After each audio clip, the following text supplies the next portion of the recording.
पवित्र आत्मा से परिपूर्ण जीवन की विशेषता क्या है? सिद्ध होना और संतुष्ट होना। पहली बात है सिद्ध होना और संतुष्ट होना। दूसरी बात है पवित्रता में वृद्धि। आपका जिंदगी में वृद्धि होना चाहिए। धीरे धीरे आप प्रार्थना के साथ जो छोड़ना है उसको छोड़ना है, और जो प्रभु के लिए करना है उसको करते बढ़ना है। हालेलुया।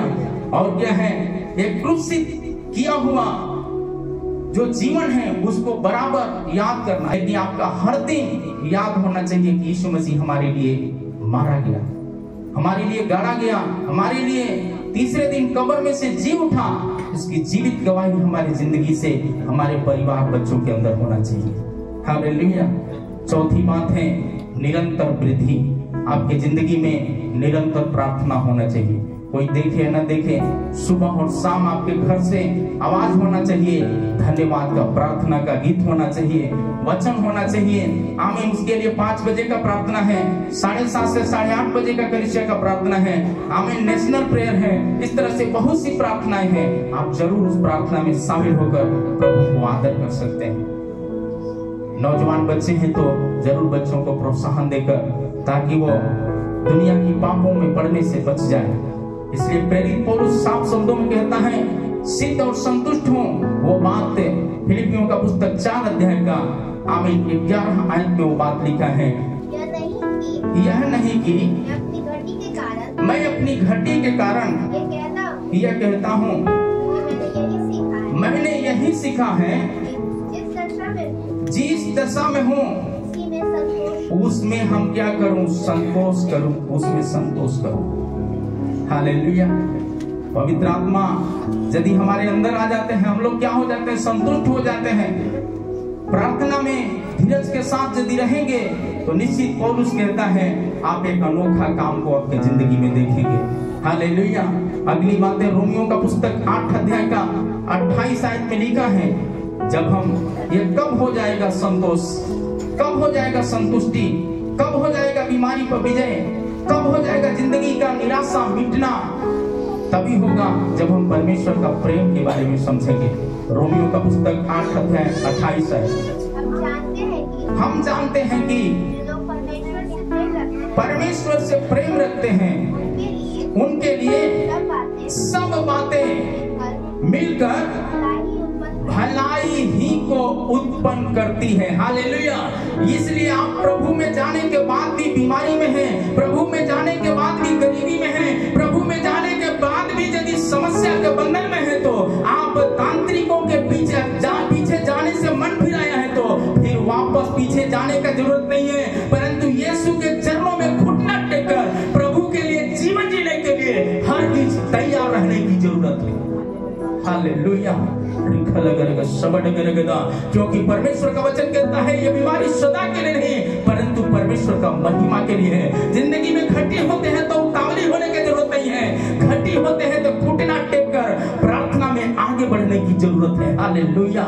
यदि ये हमारे जिंदगी में रहा, निश्चित हम सिद्ध और संतुष्ट व्यक्ति हो जाएंगे। हमारा कमी घटी को परमेश्वर पूरा करने के लिए सामर्थ्य है। प्रेरितों का पुस्तक 16 अध्याय 25 और 26 आयत को हम देख सकते हैं। वहां पर पौलुस और सिलास की घटना है। आमीन। एक बहुत बड़ा कार्य, बहुत बड़ा डकैती नहीं किया है, उन्होंने तो प्रार्थना का कार्य में आगे था, प्रार्थना में आगे बढ़ रहा था, विश्वास में आगे बढ़ रहा था, प्रभु का काम के लिए दौड़ रहा था, लेकिन फिर भी उसको शैतान ने पकड़ा। परीक्षा की घड़ी आया। परीक्षा कौन लिखता है? बच्चे लोगों को परीक्षा का सीजन है। मैं आपको बताने के लिए चाहते हैं, आमीन, किसान का भी एक सीजन होता है, आमीन, बच्चे पढ़ने वालों का सीजन होता है, बिजनेसमैन का एक सीजन है, उसी प्रकार कलीसिया का एक सीजन है। आपका जिंदगी में यदि वो सीजन देखना है तो बाइबल स्पष्ट तरीका से बताते हैं, हमारा समस्या चाहे कितना भी बड़ा क्यों हो, हम यीशु की आंखों की ओर देख ले पाए, जैसे पौलुस और सिलास ने आंखों में देखा। बंदीगृह में रहने के समय में, दुख और दरिद्रता के बीच में रहने के समय में उन्होंने यीशु की आंखों में देखा। यीशु की आंखों में देखने का मतलब क्या होता है? वो मतलब की बातें वहाँ पर लिखा है 25 और 26 आयत को। आधी रात के लगभग पौलुस और सिलास ने प्रार्थना करते हुए परमेश्वर का भजन कीर्तन कर रहे थे, गा रहे थे। और कैदी उनकी सुन रहे थे। इतने में एकाएक बड़ा भूकंप आया, यहाँ तक कि बंद गिरी, नींवें हिल गई और सबके सब द्वार खुल गए। हालेलुया। आपका जिंदगी का द्वार खुलना है तो यीशु की आंखों में देखना, मतलब आपका घर में, आपका बिछौने से आराधना की आवाज गूंजना चाहिए। आपके परिवारों के अंदर, आपके परिवार में, बच्चे में आराधना की आवाज गूंजना चाहिए। कमी घटी के बीच में आराधना की आवाज गूंजना चाहिए। कामे परेशानी के बीच में आराधना की आवाज गूंजना चाहिए। यदि ये आवाज गूंज गया तो बाइबल बताते हैं बंधन को तोड़ने में आज भी पवित्र आत्मा काफी है। हालेलुया। परीक्षा को लिखने के लिए यदि आप तैयार हैं तो रिजल्ट पाने के लिए आप तैयार रहना चाहिए।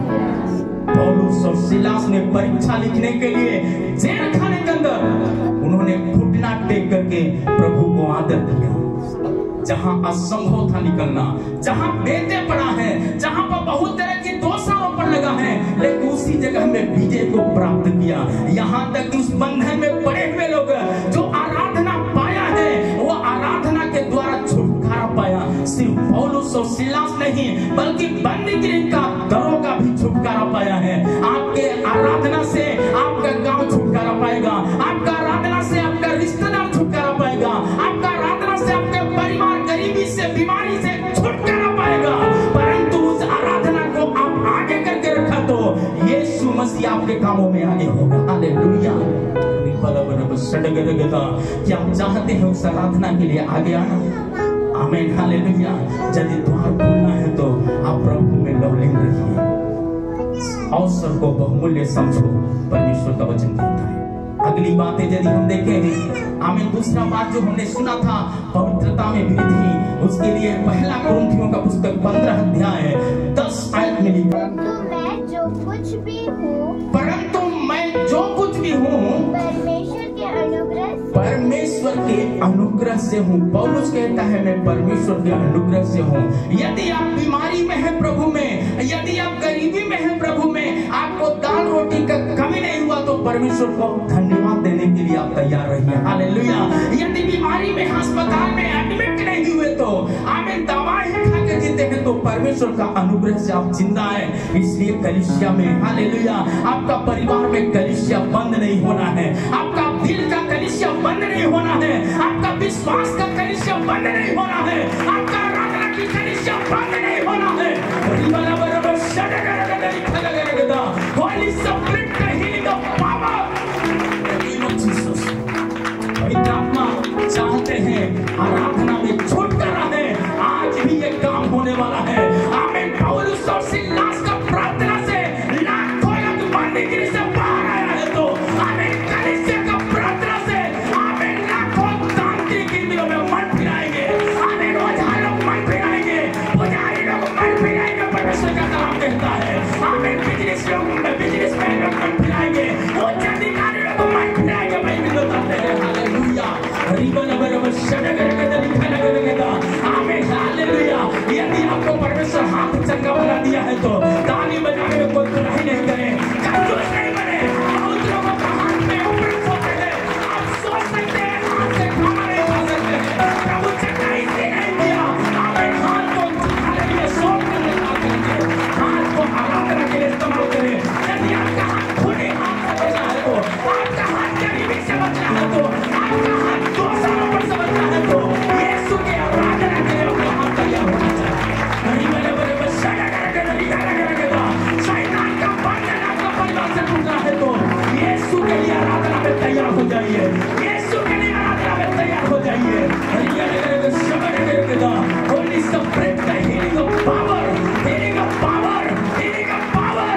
Holy Spirit, the healing of power, healing of power, healing of power. Name of Jesus. इसलिए पौलुस कहता है जो कुछ हो परमेश्वर का अनुग्रह से, यदि हम जिंदा हैं तो प्रभु के अनुग्रह से, यदि अनुग्रह से है तो ताली बजाने में कंजूसी नहीं, प्रार्थना में कंजूसी नहीं, आराधना में कंजूसी नहीं, आमीन, परिवार में कंजूसी नहीं, आमीन। प्रभु के लिए यदि काम करने के लिए तैयार है, आपका भविष्य को बदलने के लिए पवित्र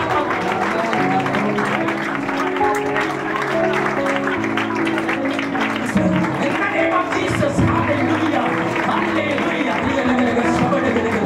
पवित्र आत्मा हमारे बीच में मंडरा रहा है।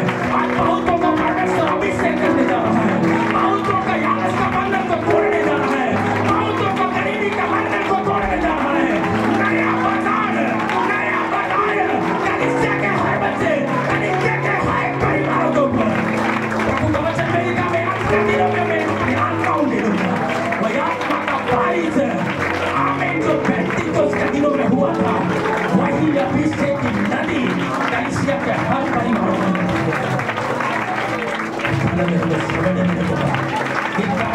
जीवन की नदी मेरे हृदय से बहने पाए। यीशु मसीह जिसके दिल के अंदर है, जीवन की नदियां फूट निकलेगा, आराधना की नदी फूट निकलेगा, पवित्रता की नदी फूट निकलेगा, उद्धार की नदी फूट निकलेगा। मेरे प्यारे परमेश्वर, क्या आप चाहते हैं आपके आराधना से रोगी चंगे हो जाए, आपके आराधना से मोहल्ले छुटकारा पाए, आपके आराधना से रिश्तेदार छुटकारा पाए, आपके आराधना से दोस्त छुटकारा पाए, आपके आराधना से आपका बिजनेस में उन्नति, बच्चों का पढ़ाई में उन्नति, आमीन, पारिवारिक जीवन में उन्नति होता है, देश उन्नति पाए, रोजगार के लाखों रास्ताएं खुलते हैं, आराधना में छुटकारा है, आराधना में चंगाई है, बंद दरवाजाओं को खोलने वाला परमेश्वर। पौलुस और सिलास को प्रार्थना के द्वारा यदि देश में हालेलुया तहलका मचा है तो आज भी ऐसा कार्य होने वाला है, जेल के दरवाजे खुलने वाले हैं, आमीन। कलीसिया लो लगाकर प्रार्थना किया, पतरस जैसा बड़ा हुआ बंदी गिरे से आमीन दास मार गए हैं, तो आज भी कलीसिया के परमेश्वर के कई एक दास बंदी गिरे के अंदर है। यदि हम छुटकारा पाए हैं, आजादी के साथ आराधना कर रहे हैं, तो आमीन, परमेश्वर की दया है, आमीन, जो कुछ है उसकी अनुग्रह के द्वारा जिम्मेदारी हम उस अभिषेक के लिए तैयार हैं, उस अभिषेक के लिए तैयार हैं, उस अभिषेक के लिए तैयार हैं। इफिसियों 3 के 8 में बातें लिखा है, हालेलुया, आमीन। एक ही चीज परमेश्वर ने चुना है, आमीन, हालेलुया, अन्य जातियों के लिए मसीह यीशु का आगमन धन का सुसमाचार का प्रचार करो, आमीन। दुनिया रोक के जाए यीशु की महिमा जीवन से होने पाए, हालेलुया। पौलुस कहता है जीवन से महिमा यीशु की होने पाए, हालेलुया। इसके 4:25 में लिखा है, आमीन, नए मनुष्यत्व को पहन लो, नए अभिषेक को पहन लो, नए सामर्थ को पहन लो यीशु मसीह के नाम में, हालेलुया। जब हम नए अभिषेक को पहनेंगे, पौलुस कहता है मैं अपने हालेलुया शरीर को मारता कूटता और दुर्दशा में डालता हूँ, हालेलुया, हालेलुया। अपनी कमी को नहीं, यीशु की आंखों में देखते हैं। तीसरी बातें लिखा है, आमीन, क्रूसित जीवन, क्रूसित जीवन, क्रूसित जीवन का मतलब गलतियों 2:20 में लिखा है, मैं मसीह के साथ क्रूस पर चढ़ाया गया, अब मसीह मुझ में जीवित है। वो गाली सुन के गाली नहीं दिया है, आमीन, हालेलुया, परंतु लोगों के लिए प्रार्थना किया है। हमारा और आपका भी जिम्मेदारी है, हम भी प्रार्थना करें, हालेलुया। हम जब क्रूस पर चढ़ा दिए गए, जब हम बपतिस्मा लिया, सब कुछ यीशु मसीह ने चढ़ा दिया है, अब दूसरा कोई चढ़ावा नहीं है, एक ही है। अपने बहनियों के लिए प्रार्थना करें, अपने बहनियों के लिए प्रार्थना करें, हालेलुया। इसलिए दूसरा कुरिन्थियों का पुस्तक 4 का 8 और 10 आयत में लिखा, 8 से 10 आयत तक, आमीन। कलेश तो भोगता हूँ पर संकट में नहीं पड़े, कलेश तो भोगता हूँ पर संकट में नहीं, हालेलुया।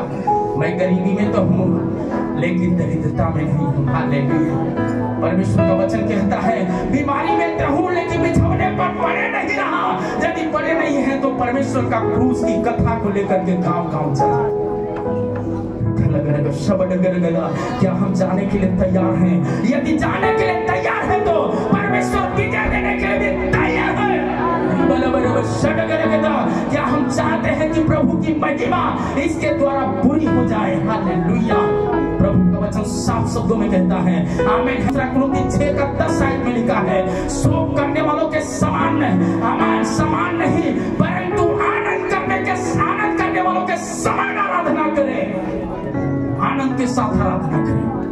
अपनी सारी चिंता यहोवा पर डाल दे, क्योंकि उसका तुम्हारा ध्यान है। परमेश्वर का वचन कहता है आपका आराधना में आपकी चिंता को छोड़कर आराधना करना चाहिए। लोग क्या कहते हैं, लोग क्या बोलते हैं, वो सारी चीजों को भूल करके आराधना करना। हालेलुया। यदि ये है तो आप अपने परमेश्वर को प्रसन्न करेंगे। आपका परमेश्वर प्रार्थना को ग्रहण करने वाला परमेश्वर है। आप कानों से सुनेंगे, मेरी प्रार्थना को परमेश्वर ने सुन चुका है। ये लगेगा शब्द करेंगे तो यदि आप चाहते हैं तो प्रभु के लिए तैयार हो जाइए। हालेलुया। पहला Corinthians 4:13 में लिखा है, वे बदनाम तो करते हैं परंतु क्रूसित जीवन का मतलब यह है, हमारा विनती दूसरों के लिए, हमारा विनती विरोधियों के लिए, हमारा विनती सताने वालों के लिए होना चाहिए। वो है क्रूस की कथा, वो है क्रूस की कथा। हालेलुया। चौथी बात लिखा है, निरंतर वृद्धि, निरंतर वृद्धि। यदि हम पवित्र आत्मा पाया है, सच में यीशु को पहन लिया है, तो हमारा जिम्मेदारी क्या है उसके बारे में यदि हम पढ़ते हैं 3 अध्याय का, फिलिपियों 3 अध्याय का 14 आयत में लिखा है, निशाने की ओर दौड़ा चला जाता हूँ, इसीलिए दौड़ता हूँ कि इनाम पाऊं। दौड़ते हुए दुनिया में, लेकिन हम उस दौड़ में हैं। हमारी लड़ाई इस संसार का किसी व्यक्तियों से नहीं, हमारी लड़ाई प्रभु के बच्चों की लड़ाई, आमीन, हालेलुया, आर्थिक तंगियों से नहीं है, अंधकार की ताकतों से है। हालेलुया। गरीबी से नहीं, अंधकार की ताकतों से है। बीमारी के लिए नहीं, बीमारी पर जय प्राप्त करने के लिए है। यही है आराधना, यही है आराधना। हालेलुया। शब्द कबार में, आमीन। मतलब यह नहीं कि पा चुका हूं, मतलब यह नहीं कि पा चुका हूं, अब चंगाई तो मिल गया, कोई कलीसिया जाने की जरूरत नहीं। नहीं, ये भूल के भी ऐसी काम नहीं करना है। हम परमेश्वर के लिए दौड़ पड़े, परमेश्वर के लिए दौड़ पड़े। हालेलुया। और आगे परमेश्वर का वचन साफ शब्दों में कहता है 15 में, हम में से जितने हैं सिद्ध हो जाएं, वचन में सिद्ध हो जाएं, प्रार्थना में सिद्ध हो जाएं, आराधना में सिद्ध हो जाएं। दुनिया का कोई भी साबुन हमें पवित्र नहीं बना सकता, केवल यीशु की लहू ही है जो हमें सामर्थ से शुद्ध कर सकता है, हमें छुड़ा सकता है। अगली बातें हम देखते हैं 2 कुरिन्थियों का पुस्तक 3 अध्याय का 18 में, अंश करके बदलना, अंश करके बदलना। क्या हम बदलने के लिए तैयार हैं? यदि बदलने के लिए तैयार है तो केवल प्रभु भोज में प्रसाद के जैसा शामिल होना नहीं, बाइबल बताते हैं हम जीने मरने का एक निर्णय लेकर सुसमाचार का पत्री बनकर के जीने के लिए हम आगे होना चाहिए। यहाँ होने के लिए तैयार है। प्रभु का वचन साफ शब्दों में कहता है, यदि हम ऐसा करते हैं तो प्रभु स्पष्ट तरीका से बाइबल में बताते हैं, आमीन। पवित्र आत्मा छोटी सी बड़ी बातों को आपकी जिंदगी में बताए, छोटी सी बड़ी बातों को बताए। क्या चाहते हैं कि पवित्र आत्मा हमारे हर गुप्त बातों को बताए? हालेलुया। यदि बताए तो प्रभु का वचन साफ शब्दों में कहता है, यूहन्ना का पुस्तक जब 4 अध्याय का, आमीन, 4 अध्याय में जब 39 आयत को जब हम पढ़ते हैं तो वहां पर पवित्र आत्मा बताते हैं। क्या बताते हैं पवित्र आत्मा? जिस सामरी स्त्री को डर सता रहा था, जिस सामरी स्त्री को ऊपर दोषारोपण था, वही सामरी स्त्री का आवाज जब पवित्र आत्मा उसके ऊपर आया, जो प्यास के कारण इधर उधर घूमती थी, आमीन, डर के कारण रहती थी, जब प्यास बुझ गया, जब यीशु मसीह की आत्मा उसके अंदर आ गया, जब यीशु ने कहा थोड़ा पानी पिलाएंगे, उन्होंने कहा आपके पास तो दूर और बाल्टी नहीं, आप कैसे पानी पिलाएंगे? यीशु ने कहा यदि परमेश्वर की वरदान को जानती, पहचानती, तो कम से कम पानी पिला नहीं सकती तो पीने के लिए दौड़ती। इतना बात सुनते ही तब उन्होंने कहा वो पानी है तो मुझे पिला दीजिए।